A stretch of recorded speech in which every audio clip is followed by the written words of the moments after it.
my whole family like just gained weight like so fast. I guarantee you the people that you look up to and probably think that they're the most confident people on this planet, they still have insecurities. The It's other okay thing, too, if you is, don't like- have six-pack abs as a girl. You're not supposed to. Like, it's fine. Screw you, like no. I feel so alone. I feel so uncomfortable in my skin. You're still not perfect. Hopefully I'm not gonna cry. Don't ever think that you're going to be this 100% secure person because you're just not. I felt too fat that day to eat dinner. Like I would in the middle of the night go eat boxes of dry cereal. It's not hot or pretty. Oh, she's so fat. That's not reality, and that's not, to me, that's not really what's attractive. Eating disorders are less about just wanting to lose weight. They're mainly about needing to find control in your life. The other girls are going to judge you. I feel like girls are way more mean to girls than boys. judge. What was the moment that you decided to start to heal? You can't be too skinny because then you like look like weird and look like someone could like break you, and then you can't be fat because then you get bullied and whatever. You don't have weight on your body, you're going to. You may never 100% get over that. Why did I just say that? This was wrong.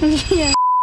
What's up, Rock Pod? We have a special guest. Hi, I'm Brooke Butler. I'm Rock Mom's actual daughter in the flesh. Don't you flex to the Rock Kids? That's not a flex, it's just a fact. It's just the truth. I'm a singer-songwriter. I worked on a web series as a 14-year-old for 7 seasons. It's called Chicken Girls, so I am a chicken girl. Brooke got me into this business, so thus got you guys into this Right. business. So Brookie, growing up in social media, how old were you when you started? 13. They started a lot younger But than 13's when it really starts to affect you. That's true. I'm gonna have Brooke tell her story right now. Hopefully I'm not gonna cry. So you thought you were chubby. You weren't like a stick thin child, but you weren't like fat or anything like that at all. She turned 12, 13. You all of a sudden got so thin and tall, but her dad's 6'5", so I thought you were having a growth spurt. I was always that kind of mom that was busy working, but also always concerned that she had enough food. So I'd be chasing her out of the house with food. Literally, like, I'm really bad at cooking, so sometimes you get the weirdest snacks, like giant chicken or something. What was your weirdest snack? What was the weirdest Rotisserie snack? chicken. Yeah. I was on the swim team, and I remember there were all these other kids that had like lunch boxes with peanut butter and jelly sandwiches, Right. crackers, grapes, normal things that you pack for your kid for Right. their after school activity. My mom would run in 30 minutes late. She's like, I brought you all this food from Gelson's. She shows up with a grocery bag that big. There is a full rotisserie chicken, a family-sized All right, bag I'm of so Lay's. I'm like, okay, like I guess. So I'm like sitting there with my little swim cap on, and I'm pulling out my rotisserie chicken, like throwing back a leg at swim That is sick. practice. That is amazing. I remember starting to be worried when you were looking so thin, and I would say to Brooke, what'd you eat today? And she's like, oh, I ate lunch. I swear I had this, blah, blah, blah. As a parent that you think you have a close relationship with your child, you're going to believe them, because why are they going to lie to you about food? This is what it comes down to. Eating disorders are less about just wanting to lose weight or just wanting to gain weight or look a certain way. They're mainly about needing to find control in your life in some way or another, right? And that's hard for you to wrap your mind around, but it started for me pretty young, around 12. I just didn't feel comfortable in my own skin. There comes an age where half of the kids get really thin and tall, and the other half of the kids are like growing slower and they're a little like chubbier. I was 12 and I was doing normal things that kids do, was enjoying my life, enjoying food. I cannot remember when it began. It's a lot of comments that you subconsciously take in, even just watching the people around you, your parents, your loved ones, your friends, their parents, the way that they treat their body, they treat themselves. Sometimes it's not even if someone says something about it, or if someone's like, oh yeah, this looks weird on you, or oh, you look fat. Like, it's just if you're looking at everyone else around you, and if they look a certain way and you feel like you don't, then you put this thought in your head. You can't be too skinny because then you like look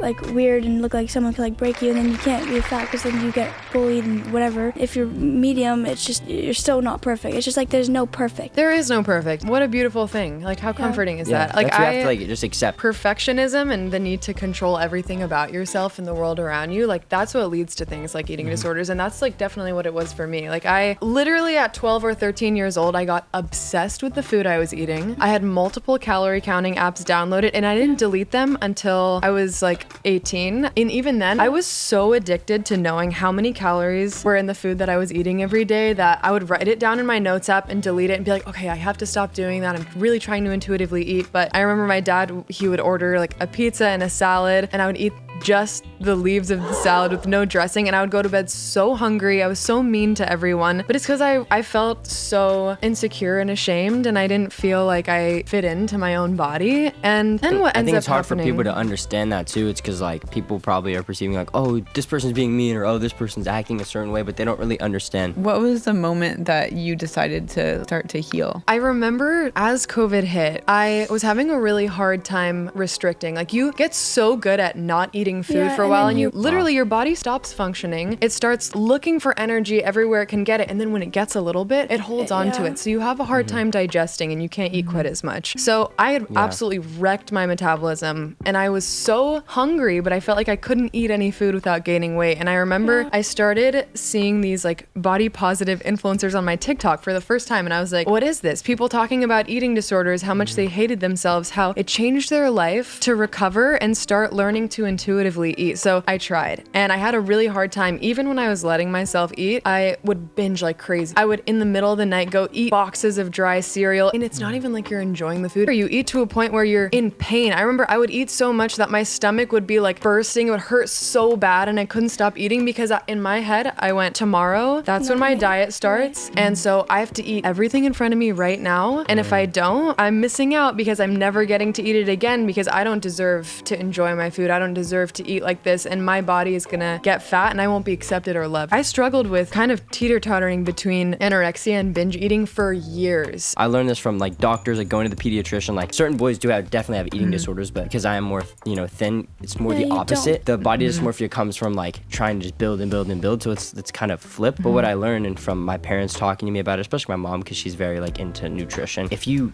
stop eating and then right when you put food back in your body, you'll gain double weight, because it's holding on to that food as much as it can. It's really hard to think about that when you feel so good, like the way that you look, and then if you like go back, it's really hard. I'm gonna say something. I think Brooke's here for you right now, and you're gonna give her some tools, because I don't want to have this happen. But you still look at your food all the time. Yeah. I still do it sometimes. The thing is, like, we're human beings with complex emotions. Even the most secure people in the world have days where they feel insecure, and if those are things you've struggled with or you do struggle with, you'll slip back. There's still some days where I'm like, I just want to give up and just like cry and eat my whole pantry and put on a hoodie and feel disgusting and hate myself. But I understand that doesn't make me feel good anymore. I had this moment when I was 17. We were locked down during COVID. I was feeling so isolated and alone. I wasn't allowed to see my friends. I could hardly see a lot of my family members. And I remember there was one weekend that my dad and my stepmom were out of town, and I was at the house alone. And when you're a binge eater and you're surrounded by food and you feel very out of control and you don't know what to do, like there was a point in my life where even when I lived on my own, I was like, oh my God, I can't have certain foods in the house, or else like I don't know what I'll do. Like I won't be able to control myself. Like I can't get a box of donuts because I'll eat all of them and then I'll hate myself tomorrow for it. And I feel like I gave you that. Maybe in parts, but it's okay. You tried your best with what you knew. That's why this is like so important to me, because I've gone up and down in my weight. When I met you, I was probably like 120 and I'm like 50 pounds heavier. Women have a really hard time with weight. Everybody's trying to find this like quick fix instead of actually mentally. It's really hard mentally, but if you really want to change something, like don't do it in an unhealthy way. Like don't not eat, just get the right foods, write down in a journal like things that you want to get from the grocery store, like put like meals together and like go to the gym. Like so you can enjoy your food. It's just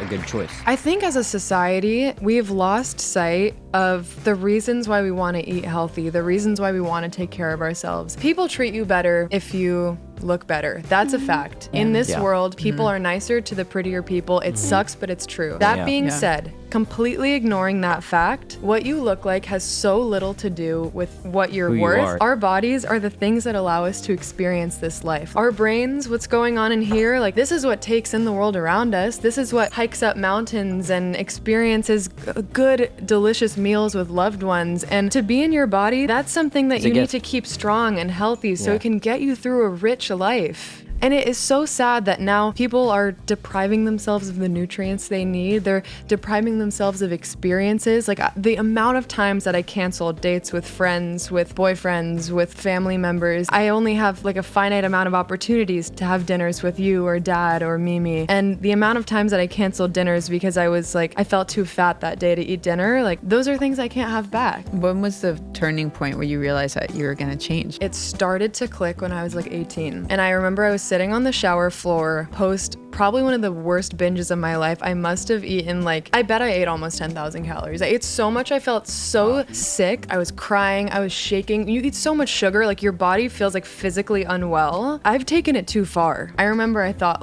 I'm not enjoying food. This isn't going out for ramen and, eating a big dinner that makes you feel a little uncomfortably full. I'm I feel sick right now. I'm right now living my life in a way that is so unhealthy that it leads me to mistreat myself like this. And I remember I was I'm pushing away my friends. I feel so alone. I feel so uncomfortable in my skin. This has been happening for 5 or 6 years. It's gonna happen for the rest of my life if I don't make a change. So I really tried to slowly, gently incorporate exercise. I had a really hard time with feeling working out was a form of punishing myself. I love fitness now. I'm a yoga teacher. My boyfriend and I are starting a yoga company together. We are both obsessed with being in nature, with hiking and moving our bodies, but it took me a really long time to get to a point where I felt working out wasn't just a way for me to burn food off my body. Yeah, I even know that just when you're trying to build and you push yourself so hard and then you feel terrible. Starting out, it was really hard. It took a lot to even get to where I wanted to be. Different. They want to gain instead of work out to actually be healthy. You're working out just so your body looks different. Don't ever think that you're going to be this 100% secure person because you're just not. You might feel super secure one day and the next day you wake up and you're I don't feel the best today, and that's okay. I guarantee you the people that you look up to and probably think that they're the most confident people on this planet, they still have insecurities. You're human. There's always something that you're not gonna love one day, and maybe the next day you'll love it, but that's just gonna happen. And I feel if we can just accept that none of us are perfect, and we can't be, to love yourself and not try to be somebody else is so important, because that just causes more problems in the long run. God created every single one of us in exactly how we're supposed to be. That's what I was gonna say. He's the only perfect person, and humans trying to be perfect and trying to be in a godly way, trying to be this perfect person is a sin, because there's only one perfect person. That's God. You can't replicate that. Yeah, and striving for so much perfection, and I still do it, you guys. I didn't want to be on this podcast, honestly, because you guys could get sponsors if there's someone who's 18, if the kids are on it by themselves. I don't want to go on there. Camera makes me look even fatter than I am. And then Brooke will always tell me, she'll be Mom, these girls, they're looking up to you. You can't say that stuff. And then I'm I don't know where we've all gone wrong in society, where you can get to be almost 50 years old and you're not loving yourself and realizing how blessed I've been to have all these years, all these days, all these moments in my body where I can run, I can move, and I've never had a real huge illness. So if we can give people watching this tools where we can all kind of band together and support and just change your mindset. And another thing to help people around you, because they're probably dealing with the same things you are. Number one, don't take your insecurities out on other people, but don't be so judgmental. I think people are so judgmental and they put other people down because they're insecure with themselves. So they're oh, you're fat, whatever. That's because they feel that way. So they're gonna say that to somebody else. And now not only are you dealing with that insecurity, but now you just put that burden on somebody else, and now it's going to be 10 times harder for them than it is you now. And it's funny too, because we are the worst critics of ourselves. Also, me and Miss Nicole, when we went to New Jersey together, I stayed at her apartment for a long time, and we just eat healthy foods, but also we're not so hard on ourselves. We can get a little dessert and stuff like that. Just because you're a healthy eater doesn't mean, oh, I can't have a dessert, or even if it's just a small little thing, I can't have it because I'm gonna gain so many pounds because I put this one little thing in my body. The hard thing with me and my family, my whole family just gained weight so fast. That's just genetics and everything. There's this one guy I used to watch a lot, honestly. He's a fitness influencer. His name is Will Tennyson, and he makes kind of clickbaity videos, okay? Yeah. But he'll do gaining and losing 10 pounds in one day. But what's cool about them is there's always a really solid message. And he's I'm literally gonna make this video to show you that your scale weight is so incredibly insignificant. The amount of sodium that you're consuming if you salt your food a little bit more, or if you've had a lot of water that day. Sushi makes you fat. It doesn't make you fat, but what it does is it makes you retain water. The scale weight really does not make much of a difference. I can gain and lose 6 pounds in 1 week, and then at the end of the week, I'll pretty much eat the same every day, and then I'll be the same weight that I was at the beginning of the week. But I threw out my scale. The only time I weigh myself is once a year at the doctor's, just to know, factually. But when I was weighing myself every day, it was driving me crazy, because I'm what the heck? I'm barely barely eating. Yeah. I'm eating so little. I'm so why hungry. this Why am weight? I gaining weight? Yeah. Or if I Yeah, had no, like it's I weird. chugged a bunch of water the night before, which is great. That'll flush everything out of you. We need water to be healthy humans. And then I'll be like, oh my God, I gained 2 pounds. I'm getting so fat. I'm like, no, dude, you're staying hydrated. And that comes off of you. Have and a I pee. The water in your body, it's gaining weight. It maybe adds some weight to you, but it doesn't make you more fat. But you know what, It's though? not I want adding to say fat to your something else, body. too. The media is a problem. So media, if you're watching this, All of the media. all of you, magazines, movies. The platform we're on right now. Yeah, the platform we're on right now. It is a problem because the point is, if you look back at like beautiful women, like Botticelli babes, royal people that had enough food to sustain themselves, women who can have children, they have hips, like, and everybody is born and shaped a different way. And then we're all just like looking at, you know, these runway models that are like starving themselves and so waif-like. It's not sustainable to keep that body up, and it's not healthy. And If remember, you- women are built to carry a baby. So, you know, obviously the body chemistry you have to have weight and on if you to carry and a if child. you get disease or something and you don't have weight on your body, you're going to die. You will die. I also feel like in the age of Ozempic right now and GLP-1, like we are reverting back to that 90s heroin chic supermodel aesthetic. Like that is what's getting Yeah. popular again, and it's horrifying for the Horrifying. generation of young girls growing up. Shame on you moms watching this if you're on this. I know many of you. When you're thin enough to look like that, you lose your period and you Yeah. start losing your hair and you're cold all the time. When did we glamorize that? It's not hot or pretty. Coming from a guy's perspective, when a girl is like, you know, just eating what they want or whatever, like guys not looking at you and thinking, oh, she's so fat. You know what I mean? Like we can just eat together and be like, yeah, like whatever, and just have a good time. That's attractive Yeah, than find someone out like somebody eats not one eating leaf of anything and lettuce. just like so, and then their hair. That's not reality, and to me, that's not really what's attractive. My boyfriend and I eat the same amount of food. We eat the You same guys amount do. of food. So do I they. eat a lot faster than he does, and we train hard together. It's the Look, you guys best. are the same. It's no, like Ryder's movies. metabolism is so fast. It I'm is. just like, wait, he can eat at midnight and he could eat like huge meal, like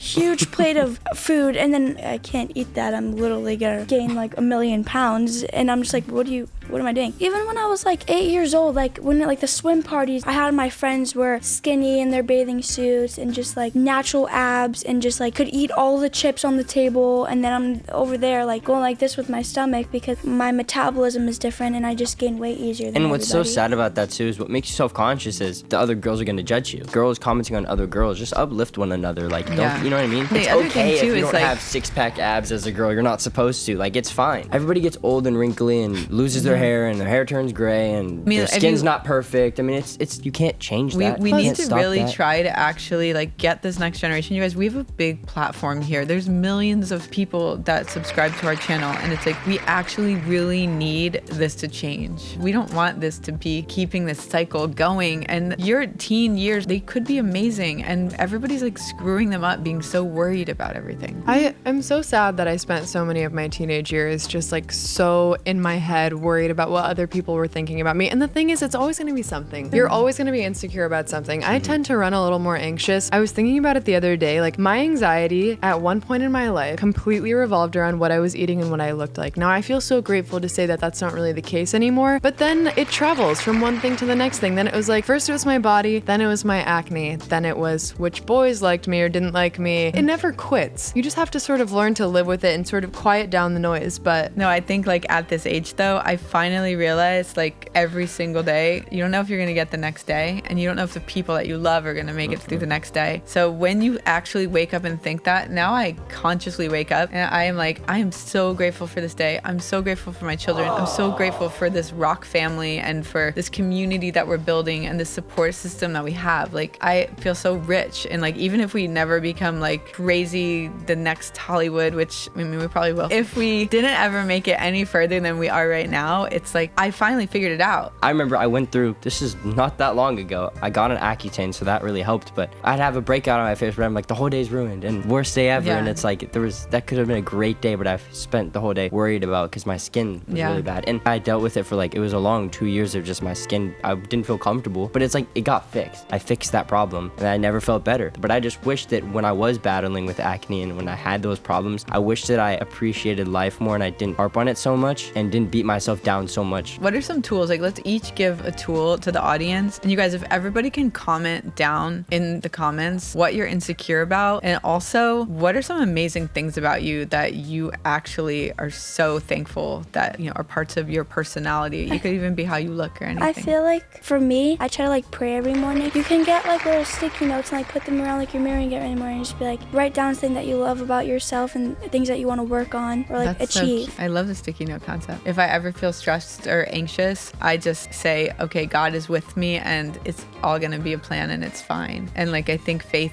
does come into play where you feel less anxiety. Yeah. Because if you know that there's already a plan for you and for the people around you, it's hard to feel super, super anxious. And a lot of times your faith takes a lot of years to develop. So, You know, because you can believe and have faith, but to really like get to the point where it's like everything's just, it's in God's hands, it's written out for you. Yeah. You can say that, but it's easier said than done. I I know try to that, I believe control that, it, but you you know? still want to control it. And you know, that just takes a long time to get over. And sometimes you may never 100% get over that. If you're somebody that's insecure and actively struggling with this stuff right now, this is going to be the beginning of a self-trust journey. That's what you need to think of it as. This is not, how can I get really skinny and then heal my relationship with food? If you're a sort of a body dysmorphic person, you're never going to be happy with how you look. You're never going to be happy with how other people perceive you. You're always going to be striving for that perfectionism and you're never going to achieve it. And the best thing that you can do is take it day by day. Really, really try to listen to your body. And that's a super hard thing to achieve. But know that our bodies are miraculous things and we have the tools within us. We just have to listen and be patient, take it one day at a time, and try your best to surround yourself with positive talk from other people that have the same beliefs as you. If you're surrounding yourself with women in their 40s who are on Ozempic and talking about how skinny their arms look and how That's they're how you're face tuning gonna their become. pictures, That's how you will you're gonna become, keep yeah. going down the same path that you're down right now. You just need to focus on your goal. Focus on the fact that you want a good, rich life. Eat whole, healthy foods that make you feel good and know that there is room for whatever else that you want to eat, and that in time, day by day, things will start to get a little bit easier. But it's not going to happen tomorrow. It's not probably even going to happen this year. what would you say to like the parents? You can support your kids to the best of your ability, love them a lot, know that their choices are not, Gonna be the same as you. you can't force them to do anything. I remember so many people who It were just like, causes more stress. eat more, eat more. Every time someone was like, eat food, eat more food, I would be like, screw you, like, no. And then I would eat less. You can't control your kid when it comes to that stuff. It is psychologically debilitating, the eating, that sort of like little voice in your head. It doesn't leave for a long time. So all you can do is love your kid,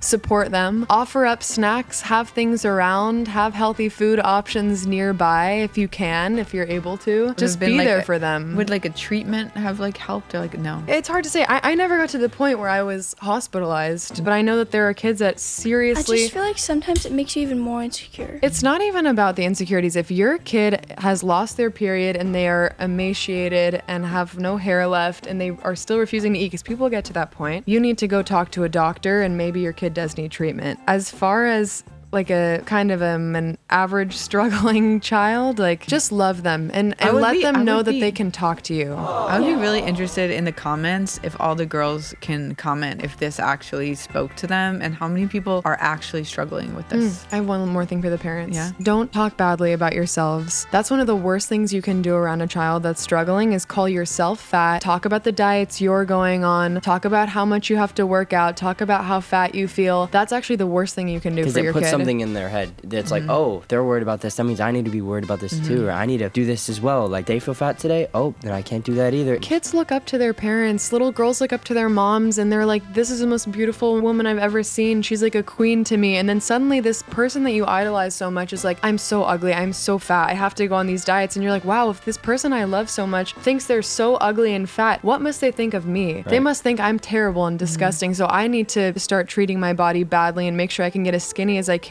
so they love me more. Love yourself, know that it's gonna be okay, and just take it one step at a time. Don't expect it to change overnight, but just value yourself. Don't let what other people say get into your head, and treat other people with respect in the way you want to be treated. Even if they're treating you with disrespect, and even if they're treating you a certain way, don't lose your value as a person and treat them with love and dignity. That's so good, Ryder. Saying love yourself is just such an easy thing to say, but it's not easy at all. I just think that, like what I said, just like try to, honestly for me, like when I eat bad foods, like something I don't feel good, but then then when I have like a healthy lifestyle, like when I get out, when I go to the gym, when I take a nice walk, breathe fresh air, just like eat healthy foods, and I just feel good, like I feel mentally good, and I just feel like I can get like more stuff done. So write things down, and also just like journal about things, so you're not so always stuck in your head and have so many feelings in your head. If you don't feel like you have someone to talk to, you can always just write something down. Just always be yourself. Never try to be like anybody else, because they also are dealing with other things that you may not be dealing with, and you are perfect just the way you are, so don't try to change anything. Yeah, I mean, confidence is the most attractive thing to any person. Absolutely. If you constantly are like belittling yourself and talking about like how insecure you are, and It how works much, both ways. If you're, Yeah. belittling yourself, or if you're over talking yourself, you're like, oh, I'm better than everybody else here. That's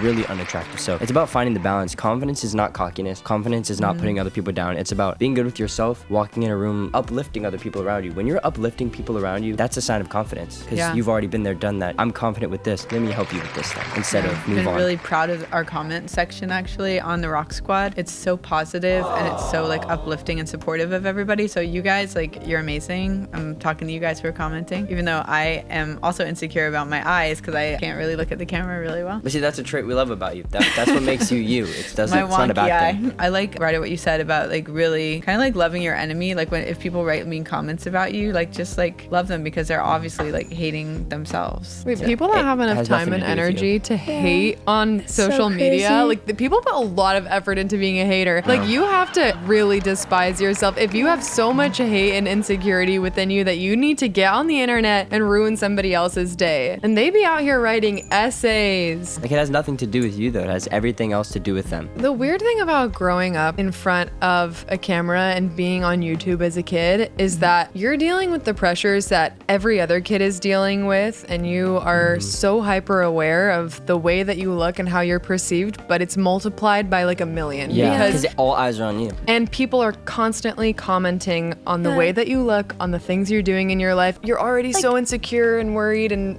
now it's like, oh, now all these people are so hyper aware of what I'm doing. It's because like people can like hide behind the comments, but like in real life they probably wouldn't really say that to you. There's like a million comments and a million things that you could say that you can't get hurt by it because you're hiding behind a profile. People are hiding behind a screen, saying whatever they want to say, and they don't have to deal with like the embarrassment or like, why did I just say that? They're not thinking about it. They have a thought in their head that might be false, and they post it online, and they don't understand the impact that it could have on Yeah, and certain sometimes people. it can create like new insecurities too. I've learned that over the years, there's so many insecurities that I never had before. I mean, it's part of just being a teenager too. I'm not gonna blame it all on the internet, but at the same time, people will say things and it makes you like self-conscious, like, oh, I never thought about it this way, or oh, I never thought this was wrong. Yeah. And then it's like, oh, And I think as like parents who didn't necessarily grow up with the internet, like we don't even understand that pressure. Like I saw Brooke doing social media and acting and singing, and I was like, oh wow, she's the best opportunities in the world, and she's so lucky. Like why doesn't she know how lucky she is? I think it's everyone. I think girls definitely have more of a an upscale, just because